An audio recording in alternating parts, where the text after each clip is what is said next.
Hello, and welcome to episode number 119 of the Point of Convergence podcast. As always, I am your host, Exo-Academian. The contingent of the UFO community, known for holding a nuts and bolts perspective, has no doubt found recent developments within the space rather, shall we say, disconcerting. And that's because, as time has gone on, the consciousness aspect of the conversation about UAP and NHI has only become more and more central, now even openly talked about by scientists and congresspeople seeking to wrap their heads around this age-old conundrum. While recent years has seen a growing shift towards a consciousness-centric view of the phenomenon, this perspective is hardly new. For early pioneers like Jacques Vallée and John Keel, consciousness was central to understanding the UFO mystery. Additional key figures, such as Russell Targ and Hal Puthoff, also clearly saw the connection and sought to research it in official capacity within programs funded by the U.S. government. Sitting alongside these paragons of new thought was the man we're going to discuss today, Ingo Swann, credited with being the founder and architect of modern remote viewing protocols, and especially the structured version that became controlled remote viewing. Swann's participation with the Stanford Research Institute's program in the early 1970s, working with the aforementioned Hal Puthoff and Russell Targ, is seen as foundational. He, for instance, provided a striking demonstration in his remote viewing of Jupiter, later said to match Voyager findings. Swann's psychic exploration of outer space didn't stop with Jupiter, however.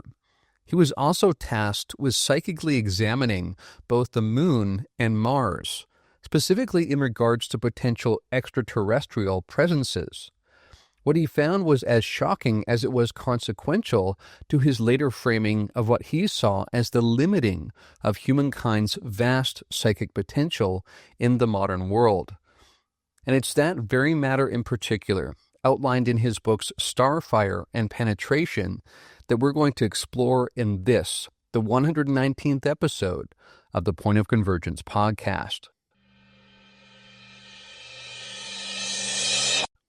As we begin this week's episode, I'd just like to remind everyone that if you would like to support this podcast and the work I do in general, and in so doing gain access to all of my content, which includes my regularly released weekly podcasts, as well as feature series, as well as OTC Squared, as well as early access and discounts to retreats and online courses, you can do so by going to patreon.com/exoacademian or by subscribing on Spotify. And speaking of online courses, I'd just like to remind everyone that on Tuesday, September 9th, we kick off a new class titled Techniques of Transcendence. If you'd like to learn more about that class, you can do so by going to essenceofbeing.info. That's essenceofbeing.info. You can learn all about the class there and register there. And as I say, we kick off on Tuesday, September 9th. Okay, with that preamble aside, let's move on to today's topic. We're talking about Ingo Swann, and specifically we're going to hone in on two of his books, the first of which is titled Starfire, which is fiction, but written basically to describe his perspective of what's going on, and also to describe a scenario he thinks is possible in the near future for humanity. And then a second book titled Penetration, which actually recounted experiences he had working for clandestine operations within the U.S. government.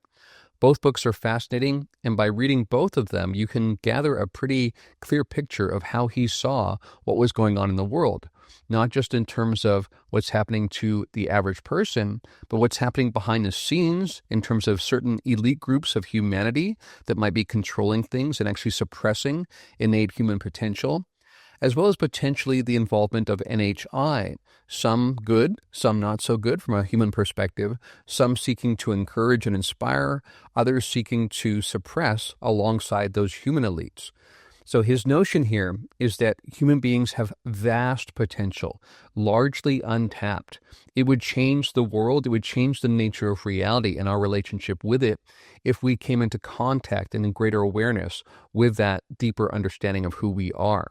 And it's because of that that some groups have sought to prevent us from getting to that point. This very much dovetails with things I've been saying on various podcasts. So it's very interesting to reread again Ingo Swann's thoughts from back in the 70s, the 80s, and 90s, and see how he came to similar conclusions. So before we kick off, let's talk about this term psi. It's something we've talked about a lot, but maybe some of you are newer to this. So let's be clear about what we mean, what this refers to, and how it relates to consciousness. So the term psi is generally used as a shorthand for various kinds of psychic phenomena. It's a neutral label that researchers in parapsychology adopted to avoid the cultural baggage of terms like psychic powers or the supernatural or even the paranormal. So, psi is an umbrella term for processes or abilities involving information or influence that cannot be explained by known physical or biological mechanisms. And there's two main categories, although I think you can actually collapse these into one depending on your view of reality and the model of reality you subscribe to. The first one is ESP, extrasensory perception. This is perception or knowledge without the use of the recognized senses. This would be telepathy, clairvoyance, precognition, etc. And then a second kind is PK, psychokinesis or telekinesis, the ability to affect matter, energy, or biological systems with the mind alone. Now, as I say, these are divided into two different kinds of psi, but if your view of reality is that everything is actually arising from mentation processes, including what looks like physical matter to us, then actually it's really only one. It's still extrasensory perception or extrasensory involvement of the mind on other aspects of mind, all arising from this one original mind. If that's the view you hold, then really these collapse into one kind of phenomena.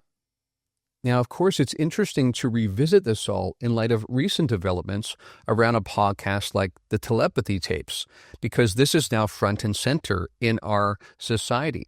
This is one of the most popular podcasts out there, and it basically is demonstrating that these nonverbal autistic children have vast psychic capacities, not only telepathy, but also experience in a shared field of consciousness. And it's actually, as we discussed before, because they're not fully concretized into their bodies the way that other human beings are, that they have this greater access. So the paradox here is that by being fully concretized into a body, we actually lose some of that capacity to tap into the shared field. But that said, as Ingo Swann points out, he thinks we all have this capacity. And evidence from research done by people like Dean Radin seem to suggest this, seem to support this, that everyone virtually has psychic capacity. It's just largely untapped. Now, that said, there are superstars. There are people who seem to be above and beyond in terms of their capacity. And Ingo Swann was certainly one of those people. He was and remains a towering figure within the Psi community. But let's talk about his reputation at large. So on the one hand, he definitely was seen as a pioneer, and he is widely credited with being the founder and architect, as I said in the introduction, of modern remote viewing protocols. So we hear about this a lot now, even from military whistleblowers coming out and talking about these programs within the U.S. government. Well, Ingo Swann was central to identifying those protocols in the very beginning, especially the structured version that was known as controlled remote viewing. And as I pointed out, his role with SRI, the Stanford Research Institute, in the early 1970s, working alongside people like Hal Puthoff and Russell Targ, was of paramount importance. So all that said, to make what could be a longer summary shorter, Swann was seen and is seen as one of the most successful and most consequential remote viewers ever. And not only did he help to establish this field, but he also, really importantly, especially in light of our topic today, used his skills to probe the existence of non-human intelligences in our midst. For instance, in the second book we're going to discuss, Penetration, he actually remote viewed the far side of the moon and found activity there, ET activity, very much to his surprise. He also was tapped to remote view the planet Mars, and produced some very interesting revelations in that regard as well, revelations that largely comport with what Joe McMoneagle, another star remote viewer, found about Mars, even though McMoneagle was looking at Mars in the distant past. Both of them found evidence of ET activity on the planet. So both the moon and the planet Mars. And as I said in the introduction, one thing that Swann was famous for was remote viewing Jupiter before we ever had a spacecraft get there. So there was no way he could have read about this. No one knew about these things. And he forecasted things that had not been part of our theoretical understanding of Jupiter. And yet when the Voyager spacecraft did go by Jupiter later on that same year, it confirmed many of the things he saw through his remote viewing, which just served to demonstrate the incredible reach that remote viewing offers, both across space and time. Now, the first of the books, as I mentioned, that we're going to discuss is his book, Starfire, which is fiction. And I actually spoke about this on social media a couple months ago when I was reading the book. Then I said, quote, "I'm reading Ingo Swann's Starfire, suggesting humanity exists within a layered, false reality managed by both human and NHI agents. Fiction, but based on Swann's big picture sense. Some elements comport with my Christmas Day experience and bring to mind Matt Brown," unquote. And in terms of my reference to my Christmas Day experience there, many of you are familiar with that by now. Two key elements there. The first being that this reality, our waking state reality, is not real in the way we think it is. And the second revelation involving this sense that there is a nefarious overlay here, a control structure, if you will, that is seeking to control humanity, to limit humanity, because again, our potential is enormous. As sparks of source consciousness, we innately have this psi capacity because we are tapped into everything, because we ultimately are everything, as I've been saying recently. Well, that was very much Ingo Swann's perspective as well. In fact, this notion of Starfire speaks to that specifically, that we have this capacity, this innate ability to know things directly because of what and who we are. And just to clarify, the underlying implication there is that if we were to ever discover our true potential as human beings, as sparks of source, if you will, we would be unstoppable. It would change the nature of the world because our ability to manipulate and work with reality would be so fundamentally different. So all these control structures can do is try to keep us distracted, keep us preoccupied, and therefore disempower us. Because the moment we come into an awareness and begin to actualize this potential, it's game over in terms of the status quo that's been in place for eons, involving, again, not just human elites involved in this control, but also some forms of NHI as well. Now, I also want to point out here, as is discussed in the raw contact material, some of this intervention, even if it's not exactly benevolent from our perspective, is allowed because free will is allowed across these different levels. And part of the lesson we need to learn as sparks of source consciousness is to not let ourselves be controlled, not let ourselves be manipulated, to be aware of what kinds of groups operating at what stage of consciousness we might make accords with. So again, here we think of not only Matt Brown, but also people like David Grush, who've talked about these accords that have been made between various NHI groups and aspects of the military-industrial complex. When you make those kinds of arrangements, it's not necessarily in the best interest of humanity. We need to learn those things. And we also need to, in the big picture, learn to better choose leaders so that we don't end up in those kinds of accords to begin with. So all this is allowed as a mechanism for soul development and consciousness development, not just for the individual, but also for the collective. So while this is nefarious at a certain level, we should also remember it serves a deeper purpose as well. Both of those elements are true at the same time. All right, so let's discuss the main themes within Starfire, this novel, this fiction book that points to a lot of the perspectives that Ingo Swann actually held about the world. First and foremost, this is about human origins and hidden knowledge. Humanity has a cosmic origin, according to this book, that has been concealed, distorted, or suppressed. So Starfire also represents that, by the way, that we actually are from the stars originally. That is our origin, and that's been hidden from us because, again, that keeps our potentials dormant. And because of that, there's also the suppression of psi capacity. Psychic perception is innate, according to Ingo Swann, but it's deliberately blocked by external forces, again, both human and non-human, according to him. This book also discusses that very thing, non-human intelligences, advanced beings, both benevolent and hostile, that influence human history and perception. Very much what I've said over time as well. There are very benevolent and ascendant groups that seek to inspire us, but want to see us step out on our own. They're not going to do it for us. They want us to grow into a greater stage of consciousness. But there are also groups that would like to suppress us. And again, that's all allowed as part of this dance of free will across these different levels and forms of consciousness, all arising ultimately from the original oneness of all that is. So how do the less benevolent, perhaps less mature groups actually accomplish this? How do they keep us in the dark? Well, it's via interference and manipulation. So these forces actively work to derail awakening using psychic countermeasures and distortions.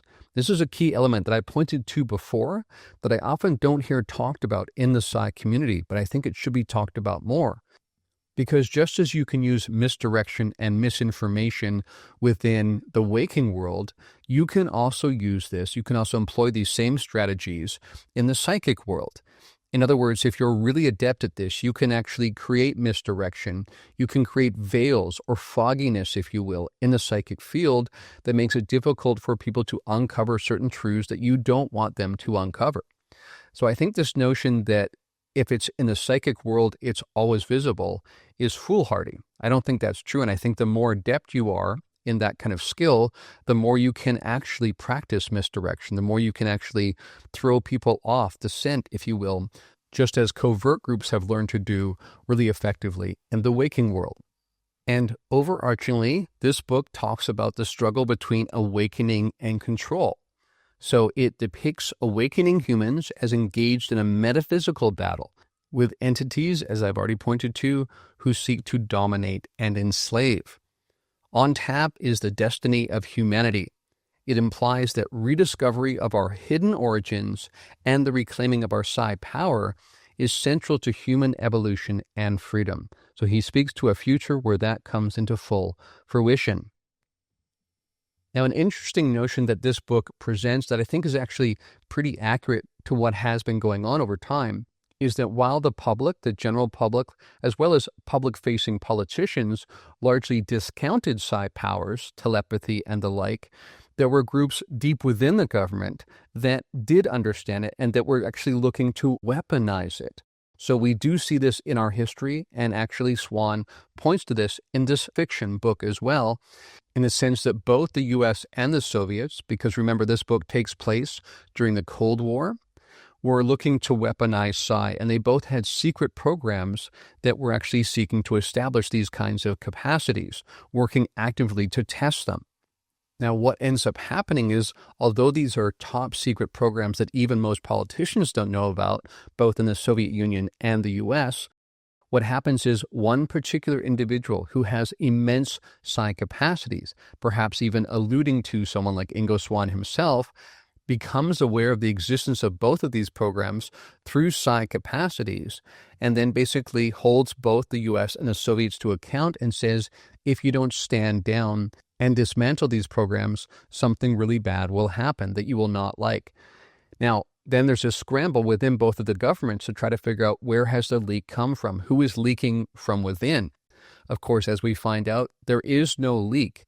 It's just that these secret programs shine like lighthouses in the dark, as it were, to people who are peering in with Psi capacity. So this particular individual sees what's going on and calls them to account. And so for much of the book, again, written as a fiction novel, a kind of page-turner, a suspense novel, if you will, we see these different governments scramble to figure out what's going on, where is this coming from? And that's when they slowly put together, a certain group of them within each government, that this is all being accomplished by one very powerful, psychically gifted individual, and that this individual serves as a paragon, a pioneer, if you will, of the future of humanity, of the potential of humanity.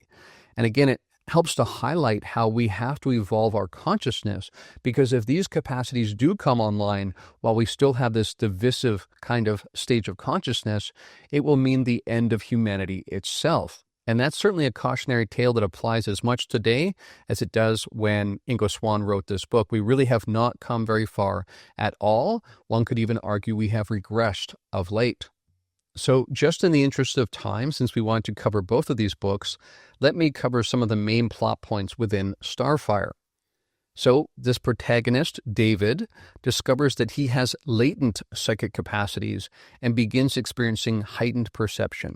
So he actually is participating in a program much like what happened at SRI. Again, we think about Ingo Swann himself, and through those kinds of techniques and those kinds of practices, he begins to understand that he has capacities that far exceed what he even thought was possible, let alone who people at the program thought was possible. And so he then goes rogue and then develops his capacities further.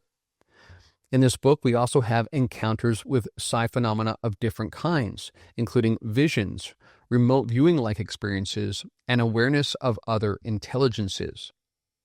There's a revelation of ancient interference, so not just recent, but ancient from the very beginning of humankind, where humanity's true origins are cosmic, as I said before, but hostile forces distorted our memory and our history to control human development. Again, this kind of matches what Jacques Vallée points to in terms of a control structure. Again, that might still be working in the most overarching sense for our greatest good in terms of waking us up to these kinds of control structures. But nevertheless, the groups actually enabling these control structures do not mean us well and are trying to seek to control us, to suppress our natural capacities. There's this introduction of what's called Starfire, an energy or an essence from humanity's true origin, which, when awakened, will change the course of human civilization forever. Also, as I already pointed out, there's a conflict with nefarious forces, entities that attempt to derail the protagonist's awakening through distortion, psychic interference, and manipulation. So this points to what I said a few minutes ago, that there is misdirection, there is distortion, there are veils put in place to try to prevent this protagonist himself from developing his capacities, because these nefarious forces understand the implications. And what we see here is the uncovering of a hidden war. Very interesting when we think about things that David Grush has said about different nations racing here. There's a silent struggle between forces of suppression and forces encouraging human awakening. So here the hidden war, if you will, is between two different kinds of NHI. One kind that's seeking to inspire us and help us become more of what we truly are. And there's another group that's seeking to distract us and disempower us. And throughout the book, we see David, the protagonist, come more fully into his powers, although that involves a wrestling with God-like kind of powers. And we see that discussed as well. And the end note here is that this is less about victory than it is about initiation. Awakening is both dangerous and opposed, but possible. And humanity's true destiny lies in reclaiming our cosmic inheritance. So those are the main plot points from his fiction book, Starfire. Now, more than a decade later, he actually penned this book, Penetration, which is subtitled The Question of Extraterrestrial and Human Telepathy, where he actually explored these matters more fully in his own experience. So while the first book was fiction, and we might debate back and forth about when he was using his imagination versus aspects of truth that he had actually come across during his activities, working with SRI and whatnot. But in this book, he actually recounts activities within covert organizations of the U.S. government where they would employ him to look into things like what was going on the far side of the moon. What he finds there in his remote viewing activities is one of the key revelations, one of several in this book. So now let's turn our attention to this book that is not fiction. It's actually nonfiction.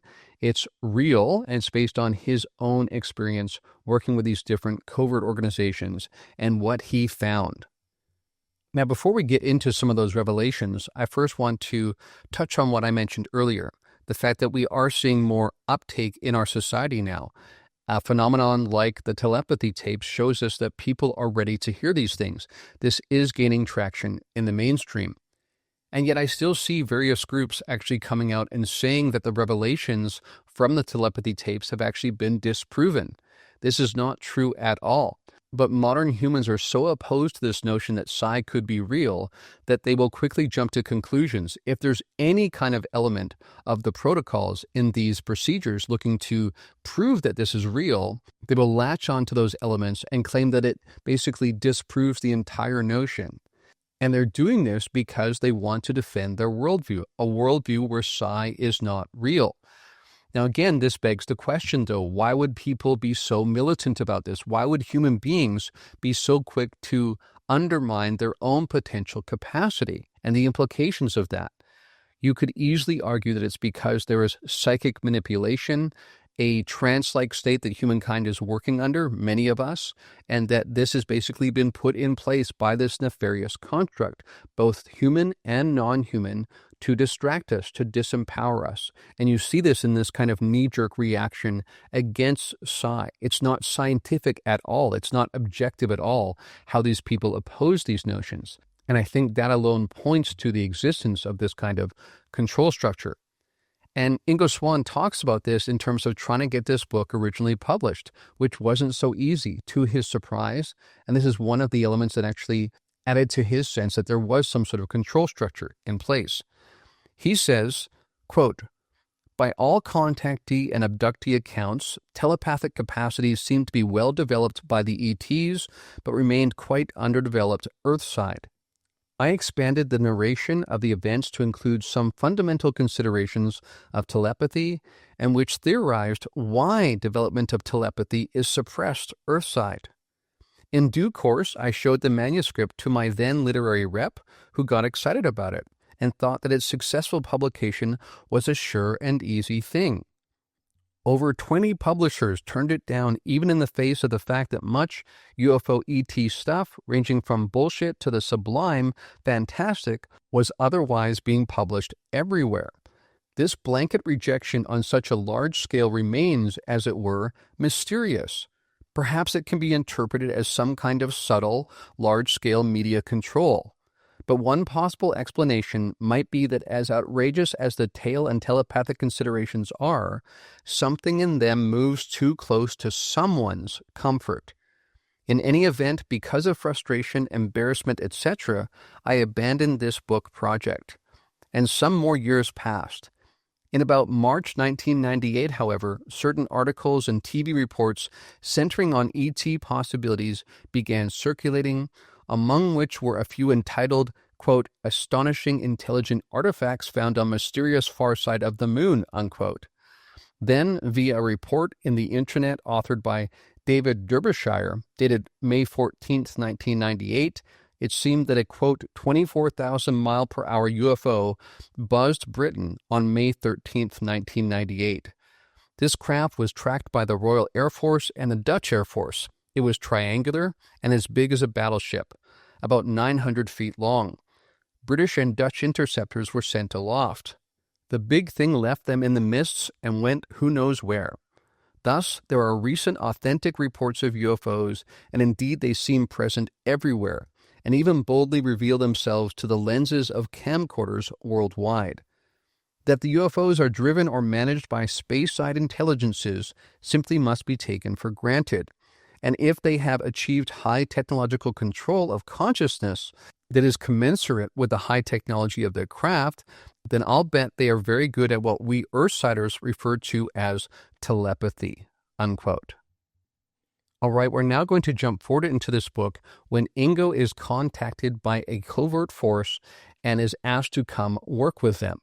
So jumping into chapter 2, I quote, "About 2 years after the Jupiter probe, I received a telephone call during late February 1975 from a certain highly placed functionary in Washington, D.C. I had met him on social occasions, and we had rather enjoyable conversations since he had a deep interest in psi research. I both admired and respected him. He was forthright about his unusual interests, and he dared to swim against the surface currents of that mighty river called prevailing opinion, which could damage even very high reputations in the Washington maze. But in his telephone call to me, my friend was somewhat less than forthright, as the following conversation, drawn from memory, indicates. "A Mr. Axelrod is going to telephone you," he said. "If you can manage to do so, would you try to do whatever he asks and ask no questions yourself?" After a pause, I asked, "Well, who is Mr. Axelrod?" Now there was a pause at his end of the telephone. Then, "I can't tell you because I don't know myself, but it's important, very urgent that you agree to do what he asks. I can tell you nothing more, so please do not ask. Just do what he wants. And whether you do or do not, we will never refer to this conversation again. I must ask you in friendship never to refer to me about this in any way." After which my friend expressed a quick passing interest in how I was doing and then virtually hung up on me. Although my contact was usually jolly, he had seemed, well, a little uptight. But otherwise, this type of thing was not entirely unusual in my new career of psi research. Many had approached me, some of whom asked for anonymity, some using fake names, such as police emissaries and detectives who wanted inputs regarding difficult crimes, a few scientists with research stoppages, and an art director of a famous museum which had misplaced a valuable painting. Desperate people do desperate things, such as consulting psychics, even some presidents whose interactions with seers are documented. In this somewhat less than open manner began a chain of mind-boggling affairs which excited me on the one hand, yet ultimately made me quiver, as if I suddenly found myself standing between two realities, neither of which seemed quite real. As it turned out, in spite of the alleged urgency, the mysterious Mr. Axelrod did not telephone until about 4 weeks later, and when he did, it was about 3 a.m. The call jolted me out of a sound sleep, so of course at first I didn't quite remember who he was. After we got that straightened out, he asked, "Can you get to Washington by noon today? I realize this is short notice, but we would be very appreciative if you can. We will reimburse you for your time and all your expenses." I was just about to ask why I should get to Washington by noon when I remembered that my friend had been very insistent that I not ask questions. So I said I would take the air shuttle or something. "Good," Mr. Axelrod said, "but we cannot meet you at the airport. Are you familiar with the Museum of Natural History at the Smithsonian?" I said I was. "Good," he replied. "As soon as you arrive, go there and stand near the elephant in the central rotunda. Be there at noon. You will be contacted. Just do exactly as your contact asks. My only requirement is that you tell no one where you are going. If you feel you cannot do that, please say so now and we will forget about this." I sat in silence. "Is that okay with you?" he asked. Yes, I suppose so. But I couldn't resist one question, which seemed a logical one. How will I recognize who is supposed to contact me? "Don't worry," he said. "We know what you look like." And Mr. Axelrod then hung up without so much as a goodbye. Unquote.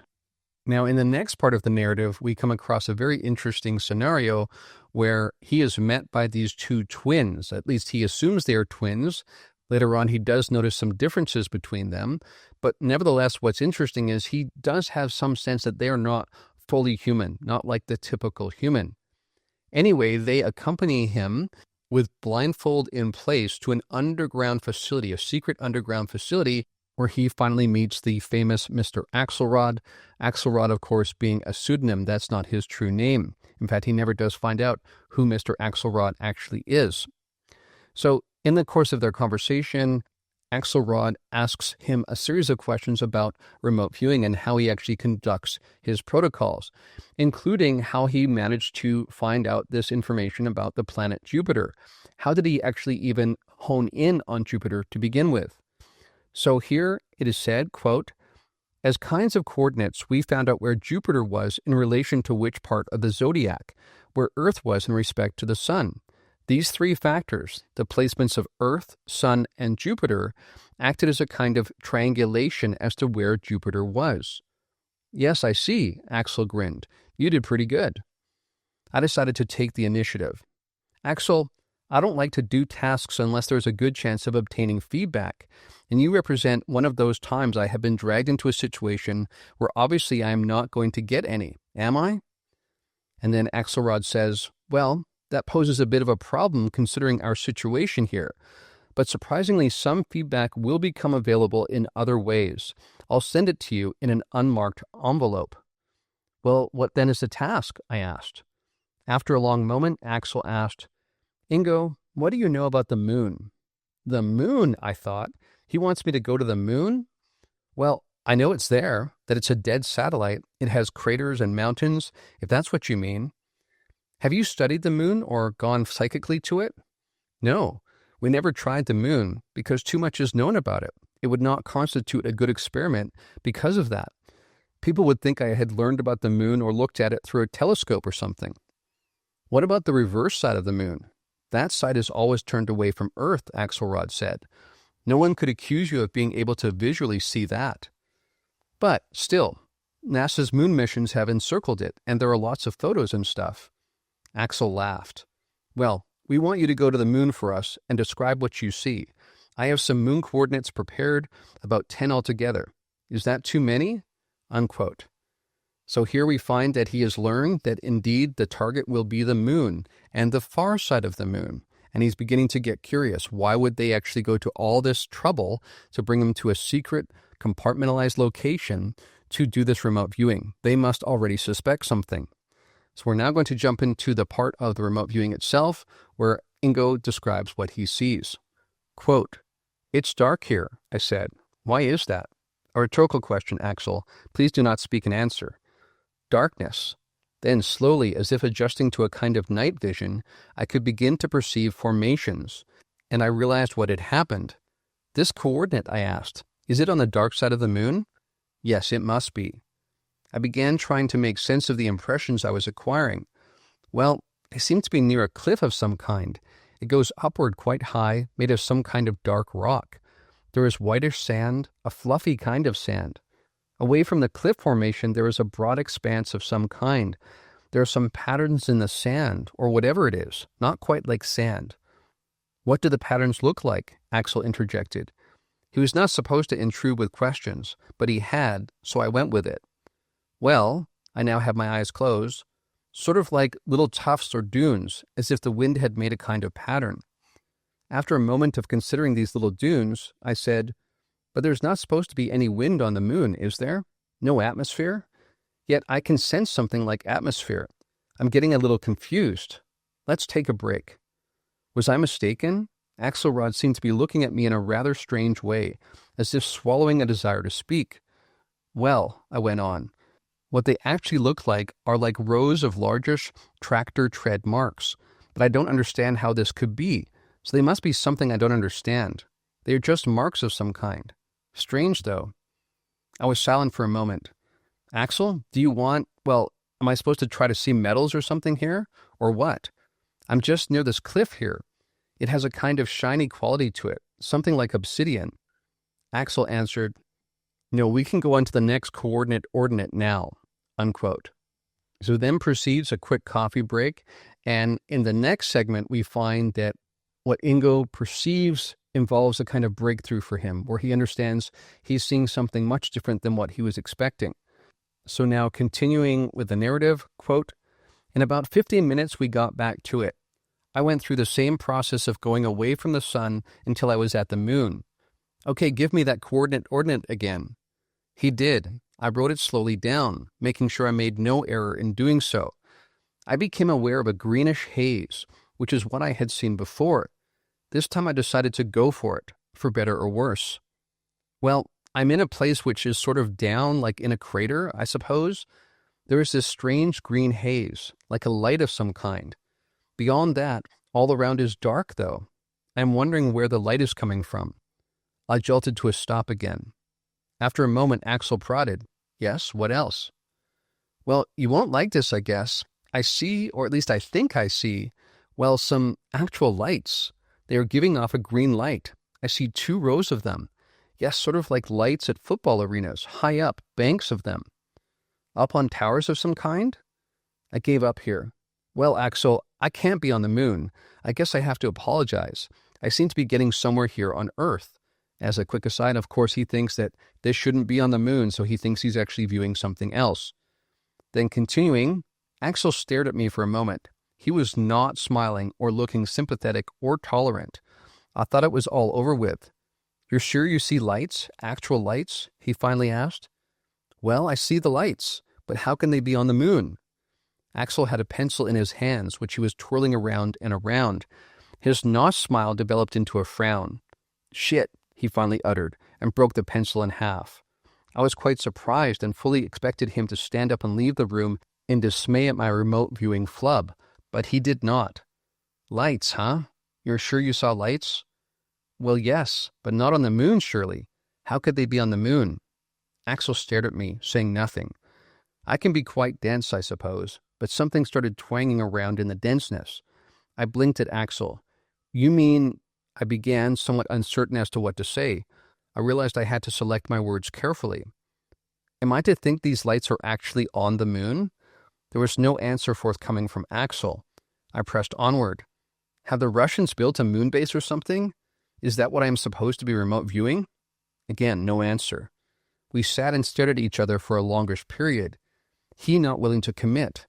After a moment of this confrontation, I decided to reassume the initiative.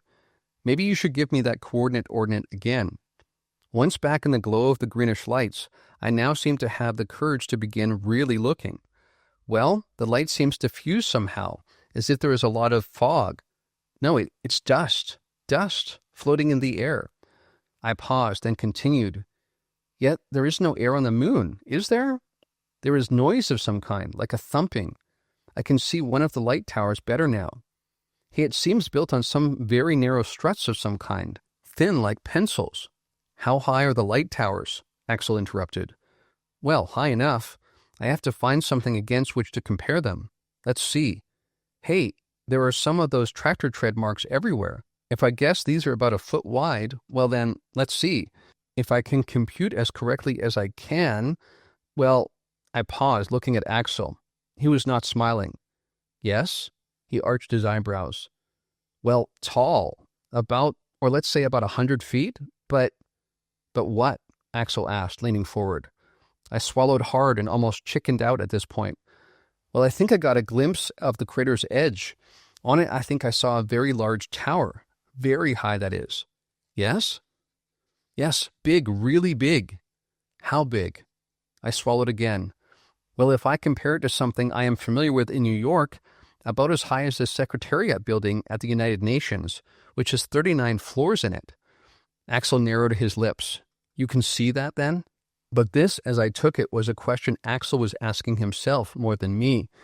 Again, the silence. I decided to again assume whatever initiative I could. Am I, then, to assume this stuff really is on the moon? If so, this is more than a moon base, isn't it, Axel? Again, no answer. So I continued. But this stuff is big. Does NASA or the Soviet space program have the capabilities of getting such large stuff onto the moon? I thought everyone was having trouble getting a couple of guys and a dog into orbit. I thought the only thing we got on the moon was a flag planted in some crater somewhere. As I talked myself through all of this, a certain glimmer began to dawn in the recesses of my mental darkness. I suddenly stopped speaking. I stared incredulously at Axel. You mean, am I to assume this stuff is not ours? Not made on Earth? Axel raised his eyebrows, trying to grin. Quite a surprise, isn't it? He said. I had a sense he was trying not to be emotional. Surprised, to say the least, I thought to myself. I was completely dumbfounded to the degree that I had begun taking very short breaths, getting dizzy thereby. I take it you would like a break before we continue? Axel ventured. What I really needed was a recovery couch. In fact, I still get breathless even as I write these very words now, unquote. So from here we see Ingo basically have to deal with psychologically what the implications of all this are. And he actually gets pretty confrontational with Axelrod and accuses them of not handling this well. And Axelrod responds, quote, I'll concede that, Ingo. Frankly, no one has known what to do, and many mistakes have been made. Yes, And all in the name of what? Privileged information in the favor of the few, of the military, of scientists, or what? Ingo says. Sometimes, but the problems are more than you can imagine. Don't give me that, Axel. Here you drag me into a very scary situation, ask me to utilize my thing in a very strange way, and ask me to see for you something I cannot imagine? Get out of here. I don't buy it. I don't like this. I don't like it at all. Axel and I were staring at each other. Neither of us was smiling. Do you want to leave then? He finally asked. We will do whatever you want. Of course I did not want to leave. I wanted to understand. Why do you need my services, Axel? Just answer that one question. If that stuff is on the moon, why don't you just send along another moon mission to have a good look? But the awful truth dawned on me in a burst of light. I looked at him. Unless they, I can't believe this, unless they have told you to stay away and somehow shown you they mean it. This time Axel was neither smiling nor not smiling. I got out of my chair and started pacing the length of the table. I started laughing. God damn it! They somehow got you by the balls, haven't they? That's why you are resorting to psychic perceptions. They are not friendly, are they? Are they, Axel? Axel kept his cool. There are two major reasons why I've asked you to help. You are approximately correct about the first one, but not completely so. The second reason is more simple. Your information might provide a kind of checkpoint in what you surely now realize must be a mess of interpretations of the photographic and other evidence. It was my idea to find a psychic who did not know anything about the moon and see what might be seen there, sort of an independent source of information, which would lean our interpretations one way or another." Unquote.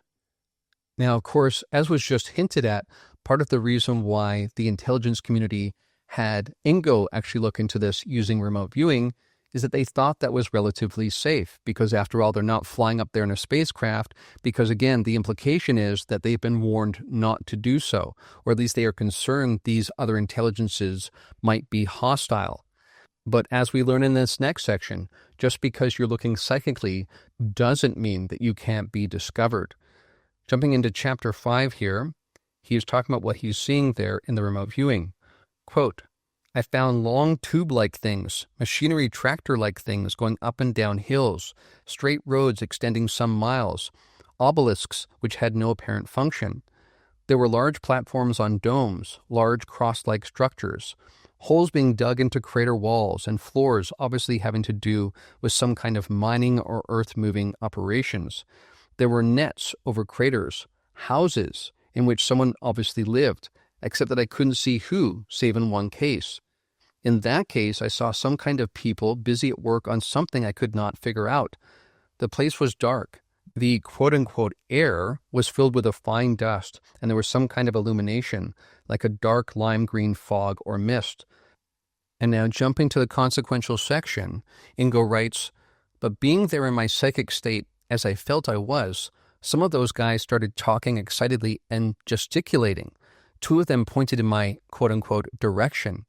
Immediately I felt like running away and hiding. Of course, this is all happening psychically, which I guess I psychically did since I lost sight of this particular imaging. I think they have spotted me, Axel. They were pointing at me, I think. How could they do that unless they have some kind of high psychic perceptions too? Axel said in a calm voice, so low I hardly heard it at first. Please quickly come away from that place. My eyes were wide as understanding drained in. You already know they are psychic, don't you? Axel raised his eyebrows and gave a deep sigh, and at that point he abruptly closed his folders. I think we had better end our work here. Unquote. So this was quite a shock, because he finds that even when you're looking psychically, you can still be discovered, and furthermore, he has suspicions that Axelrod actually knew about this, or at least was suspicious that this could be the case. And indeed, this was confirmed, that even though he's only looking in psychically, these others on the moon can detect him psychically. And at that point, you get the sense from Axelrod's response that there could even be danger here. And that's why he's told to exit quickly and that their work is now done. Now, in a moment, I'm going to jump to a really significant encounter that Ingo has with Axelrod and the twins, where they actually observe a giant UFO, or at least a UFO-like kind of structure on Earth in a very cold location, likely Alaska. But before we get to that section, I want to briefly summarize something else that happens that's really consequential, because often we hear this notion of they walk among us. Well, one time, Ingo is actually shopping in a shopping market, getting groceries and whatnot, getting ready to cook a dinner with some friends, when he notices this scantily clad, particularly attractive female, and we assume human female. But actually, very interestingly, psychically, Ingo senses that she's actually not human. He perceives that she's indeed an extraterrestrial, just posing as a human, taking that form. Perhaps she's a hybrid, perhaps she's an ET, perhaps she's a shapeshifter. Remember, he saw people on the moon that looked humanoid, and yet they supposedly are not. Or are they? This is part of the question that comes up. But regarding this particularly attractive, scantily clad female, he then spots the twins, these two particular figures that are often accompanying Axelrod, spotting him in the shopping mart. And he's again given signs to go outside. Later on, he finds out that this was indeed one of these ETs, that she was actually dangerous. And Axelrod later interrogates Ingo and tries to find out how much she was able to obtain about his psychic information. In other words, was she, quote-unquote, psyching him out, reading his mind? Did he make any contact with her directly, or did he just observe her? That's when he confirms there was no actual contact, and he's warned to avoid these kinds of interactions in the future. So that incident was as significant as it was strange. We're now going to jump forward in the narrative when we come across this really interesting incident where, again, Ingo accompanies Axelrod and the twins in going to this one location where they know a UFO is likely going to show up. I'm going to jump now into Chapter 9, where, to his surprise, Ingo finds Axelrod waiting for him one day. And Axelrod says, quote, "Can you get away right now for the weekend? I want to take you somewhere and show you something. Just nod yes or no." I nodded yes. "There's a car in the parking area outside the lobby. I'll wait for you there. Invent a convincing story for your friends.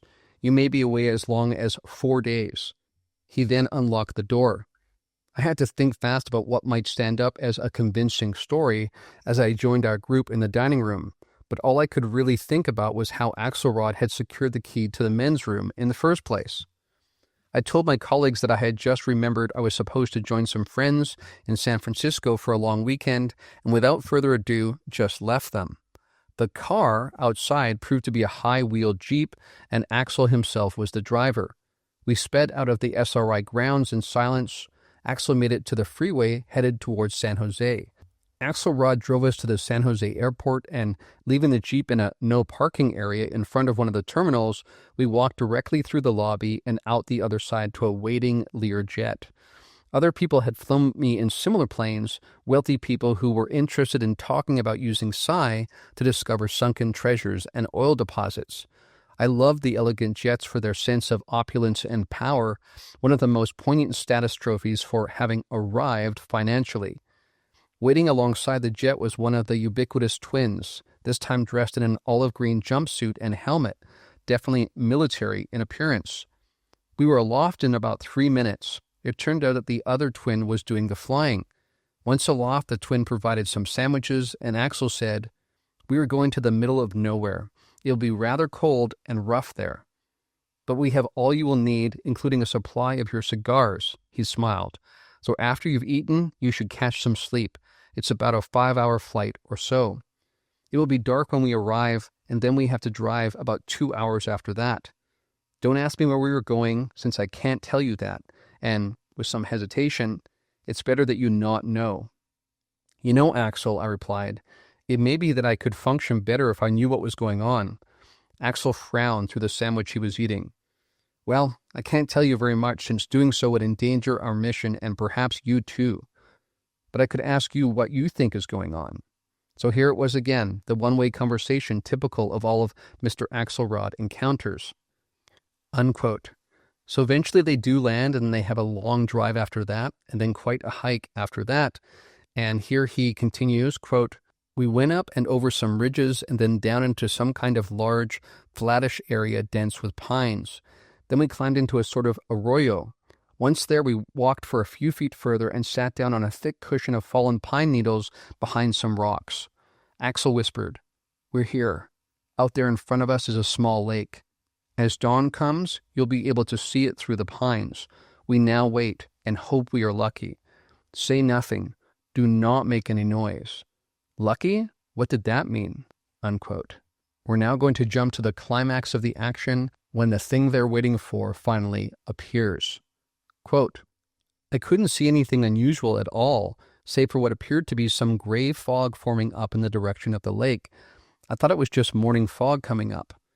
This fog continued forming for about 5 minutes, and suddenly I saw what had begun. For in a moment's eye flicker, the gray fog changed, first into luminous neon blue, and then into angry purple. At that point, Axel and one of the twins put a firm hand on each of my shoulders, and it was a good thing they did. A network of purple, red, and yellow lightning bolts shot in all crazy directions through the cloud, and I would have jumped up if not held down. And then, there it was. Something transparent at first, but in the next second, as it was fading up, like the movie term, out of nowhere, there it was, solidly visible over the lake, whose reflecting waters I could now clearly see. And it was getting bigger. I didn't really know what I had expected, but I had assumed that what I would see, if anything, would be something like a flying saucer. No chance of a saucer here, baby, because it was triangular, and its top angle sort of inverted in pulses, so that overall it appeared to be diamond-shaped. At that moment, in my astonishment, we would hear a wind coming, and it moved past us like a tangible magnetic field, rustling the pine trees around us so much that some cones and branches fell on us. The two firm hands on my shoulders tightened, warning me not to move in pure physical reaction. At the same time, ruby-red laser-like beams began shooting out from the thing, which incredibly was now growing even more in size, while still stationary in its original position over the lake. One of the twins now talked softly, although the sound of his voice was like thunder to me. "Shit, they're enveloping the area. They're going to spot us." I had no time to wonder about what he meant. Indeed, some of the laser-red beams had begun blasting pine trees, of all things. At that same time, the thing had now increased its size to what may have been about 90 feet wide. The whole of this so far had been accomplished in complete silence, and even the electric bolts had not crackled. The blasting of the trees now was audible, while at the same time I could begin to hear low-frequency pulsations. "They're blasting deer or porcupines or something in the forest," Axel explained softly in a calm but tense stage whisper. "The beams sense biological body heat, and they're sure to hone in on us." At that moment, the two hands tightened on my shoulders, and I was dragged and practically thrown back down into the arroyo. There was a terrific pop where we had been, and some large branches of nearby pines cascaded down on us. That was my last sight of the triangular thing, but in the last moment, I could see the water of the lake surging upward, like a waterfall going upward, as if being sucked into the machine." Unquote. So basically, that's what he concludes, that this was actually taking on water. They used this as a kind of fuel source or something. And in the end, it feels to Ingo as if they escaped by the skin of their teeth. And that's the last of the events that we will recount from this book. I highly recommend you pick up both these books, actually. And in Penetration, Ingo also gets into how the moon itself is anomalous when compared to other supposedly natural satellites of planets, suggesting perhaps even the moon itself, as has been discussed in our community, might be some sort of artificial structure used by some sort of extraterrestrial intelligence. Which again raises interesting questions, considering the moon has been around as long as we can remember, of us being watched and perhaps even guided or controlled by some sort of other intelligence. That said, as Ingo points to, especially in his book Starfire, ultimately our future lies in our hands. If we wake up to our true potential, our true immense potential as Starfire itself, as shards of source consciousness itself, then we will be able to throw off these shackles and finally step into a truly boundless future, a future that is ultimately our very birthright. And on that note, we've come to the close of another edition of the Point of Convergence podcast. If you'd like to support this podcast, you can do so by going to patreon.com/exoacademian or by subscribing on Spotify. But until next time, friends, from deep within the Blue Ridge Mountains of North Carolina, this is Exo Academian signing out.